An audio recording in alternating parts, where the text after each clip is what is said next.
Praise the Lord. 1 पतरस 2।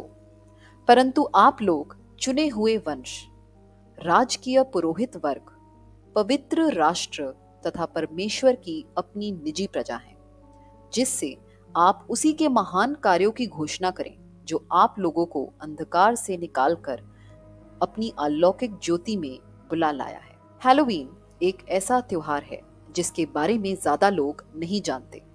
इसमें क्या होता है और क्यों किया जाता है, लेकिन हॉलीवुड ने बहुत सी चीजों को और तौर तरीकों को इतना फेमस कर दिया है कि अब यहाँ इंडिया में भी लोग इसे बिना सोचे समझे सेलिब्रेट करने लगे हैं। यहाँ तक कि कई लोगों को लगता है कि ये एक मसीही त्योहार है, क्योंकि अगर अमेरिका इसे मना रहा है और हॉलीवुड इसे दिखा रहा है तो जाहिर सी बात है कि ये फेस्टिवल क्रिश्चियंस का ही होगा। और अगर आपके मन में भी कोई शंका है या कोई कंफ्यूजन है तो आपकी जानकारी के लिए मैं बता दूं, इसका क्रिश्चियनिटी से दूर दूर तक कोई लेना देना नहीं है। अब प्रश्न ये उठता है कि क्या एक बिलीवर को, एक विश्वासी को हैलोवीन में भाग लेना चाहिए या नहीं। इसका फैसला आप खुद करिएगा और वीडियो के खत्म होने पर मुझे कमेंट करके जरूर बताइएगा। आइए पहले हैलोवीन को गहराई से समझते हैं। जीसस क्राइस्ट के आने से 300 साल पहले केल्टिक लोग हर साल 31 अक्टूबर की रात को हैलोवीन मनाते थे। आपको जानकर हैरानी होगी कि केल्टिक लोग मानते थे कि विचेस झाड़ू पर बैठकर ट्रैवल किया करती थी और काली बिल्लियां इन्हें रास्ता बताती थी। पहले समझते हैं कि विच किसे कहते हैं। विच यानी कोई ऐसा व्यक्ति, मेल या फीमेल, जो विच क्राफ्ट, टूने टोटके, जादू टोना और कल्ट प्रैक्टिसेस करने वाला हो, उसे विच कहते हैं। और ये विचेस जाकर लोगों पर स्पेल डालती थी या कर्स किया करती थी।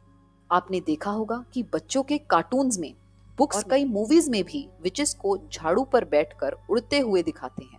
और इस मान्यता की शुरुआत केल्टिक लोगों से हुई। यहाँ तक कि काली बिल्ली के रास्ता काटने पर कुछ अशुभ होगा, इसलिए लोग रुक जाते हैं, वो भी यहीं से आया।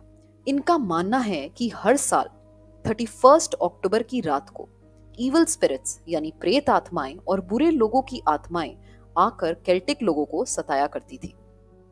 ये मानते थे कि उस रात इनका गॉड सुलीन आकर मरे हुए लोगों की आत्मा का फैसला करते थे, उनके अच्छे या बुरे कर्मों के अनुसार।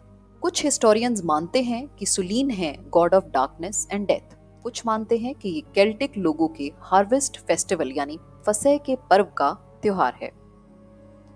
उस रात सुलीन अच्छे लोगों की आत्मा को दूसरा जीवन देते थे, इंसान के रूप में ही, यानी री इनकारनेशन। और वहीं बुरे लोगों की आत्मा को नया जीवन मिलता था, मगर जानवर के रूप में या कीड़े मकोड़ों के रूप में, यानी ट्रांस माइग्रेशन। तो अब ये लोग अपने गॉड को खुश करने के लिए तरह तरह के उपाय करते थे ताकि वो इनके मरे हुए घर वालों की आत्मा को ज्यादा दंड ना दे। तो सबसे पहले ये लोग सुलीन को खुश करने की कोशिश करते थे ट्रीट्स देकर। ये अपने फैमिली मेंबर्स की कब्रों पर जाकर उन्हें फूलों से सजाते थे, कैंडल्स लगाते थे। फिर वहां तरह तरह के खाने का सामान रखा जाता था, जैसे कि फ्रूट्स एंड वेजिटेबल्स। और अगर उन्हें लगे कि ये काम नहीं कर रहा तो वो ट्रिक किया करते थे इन डिमोनिक स्पिरिट्स को। किस तरह? खुद भूतों के कॉस्ट्यूम्स पहनकर और उनकी ही तरह दिखकर, बिल्कुल वैसे जैसे आज किया जाता है। ये मानते थे कि ऐसा तैयार होने से डिमोनिक स्पिरिट्स इनको देखकर ट्रिक हो जाएंगी या बेवकूफ बन जाएंगी कि ये भी डीमंस ही हैं, और वहां से उन्हें तंग किए बिना चली जाएंगी। लेकिन क्या आज तक कोई डीमंस को ट्रिक कर पाया है? ये सब करके ये लोग डीमंस को नहीं बल्कि डीमंस इनको बेवकूफ बना रहे हैं। 31 अक्टूबर की रात को ये लोग सुलीन को बलि चढ़ाते थे। फल, सब्जी, जानवर और यहाँ तक कि छोटे बच्चों की भी बलि चढ़ाई जाती थी। ड्रूइड्स केल्टिक लोगों के हाई प्रीस्ट थे। ये एक काफ्ट पंपकिन लेकर उसमें कैंडल रखकर लोगों के घर घर जाते थे, उनसे डिमांड करते थे बलि में चढ़ाने के लिए चीजों की। यहाँ तक कि कई बार ये उनसे उनके बच्चे भी मांग लेते थे। इन डिमांड्स को पूरा करना जरूरी था, और जो ना करे वो उनके घर को श्रापित करके जाते थे, और उसी साल कर्स्ड घर के सब लोग मर जाते थे। और ये प्रैक्टिस शुरू हुई जो बच्चे आज भी करते हैं, ट्रिक या ट्रीट। लोगों के घर पर जाते हैं और वो कहते हैं ट्रिक या ट्रीट, और लोग उन्हें कैंडी टॉफी सब देते हैं ट्रीट कहकर, और जो कोई इसमें भाग नहीं लेता तो उसके बाहर वो बॉम्ब फोड़ कर जाते हैं उन्हें कर्स करने के लिए। 8 सेंचुरी में रोम के एम्परर सब लोगों को एक साथ करना चाहते थे, जिसके लिए उन्होंने क्रिश्चियनिटी का इस्तेमाल किया और हर किसी को जबरदस्ती रोमन कैथोलिक बनाया गया। लेकिन ये लोग दिल से परमेश्वर को नहीं मानते थे और इसलिए ये अपने ट्रेडिशंस फॉलो करते रहे। पोप ने इस कोशिश में कि इस पेगन प्रथा को बंद कर सकें 1 नवंबर को ऑल सेंट्स डे घोषित किया, और सेंट्स डे की ईव को होली ईव कहा जाता है, जहां से निकला हैलोवीन, और इस तरह निज़म चर्च में शामिल हो गया, जिसका भुगतान हम आज तक कर रहे हैं। बाइबल ही कब्रों पर जाने को कहती है और ना ही सेंट्स का पर्व मनाने को। हमें उनके बलिदान की इज्जत करनी चाहिए, लेकिन सेलिब्रेट सिर्फ यीशु मसीह को करना है। सबो उपदेशक 12।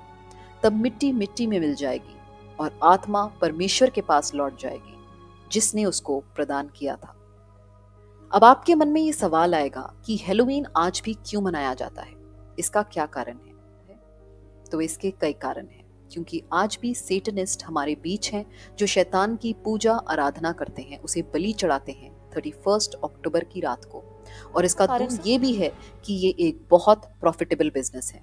अगर आप इस हैलोवीन का हिस्सा बनते हैं तो फिर चाहे आप अपने बच्चों को एंजल का ही कॉस्ट्यूम क्यों ना पहनाएं, आपको शैतान पीढ़ी दर पीढ़ी के श्राप से पीड़ित कर देगा, यानी जेनरेशनल कर्सेस, जिसे आप, आपके बच्चे और आने वाली कई पीढ़ियां इस कर्ज को झेलेंगी। और दूसरी तरफ आप परमेश्वर से दूर चले जा रहे हैं, क्योंकि जब आप इसका हिस्सा बनते हैं तो आप बाकी सभी सेटनिस्ट के साथ शैतान की उपासना कर रहे हैं। जैसा कि हमने वीडियो की शुरुआत में कहा था, आप परमेश्वर के चुने हुए लोगों में से हैं। परमेश्वर की सच्चाई को लोगों तक पहुंचाएं, क्योंकि जहां सच्चाई है वहां झूठ टिक नहीं सकता। अपने बच्चों को बचपन से ही मसीही जीवन के लिए तैयार करें। इफिसियों 5। जो व्यर्थ के काम लोग अंधकार में करते हैं उनमें आप सम्मिलित ना हो, वरन उनकी बुराई प्रकट करें। जो काम वो गुप्त रूप से करते हैं उनकी चर्चा करने में भी लज्जा आती है। 2 कुरिन्थियों 6। आप लोग अविश्वासियों के साथ बेमेल जुए में मत जुटे। धार्मिकता का अधर्म से क्या नाता, ज्योति का अंधकार से क्या संबंध, मसीह की शैतान से क्या संगति, विश्वासी की अविश्वासी से क्या सहभागिता, परमेश्वर के मंदिर का देव मूर्तियों से क्या समझौता, क्योंकि हम जीवन परमेश्वर के मंदिर हैं। इस सबको बताएं। इस वीडियो को ज्यादा से ज्यादा शेयर करें, और अगर आप कभी इसका हिस्सा बने हैं तो परमेश्वर से उसकी माफी मांगें, क्योंकि सिर्फ यीशु मसीह के लहू से ही आपको जेनरेशनल कर्सेस से छुटकारा मिल सकता है। वीडियो पसंद आए तो लाइक जरूर करें और ऐसी ही जानकारी के लिए सब्सक्राइब करें। Thank you.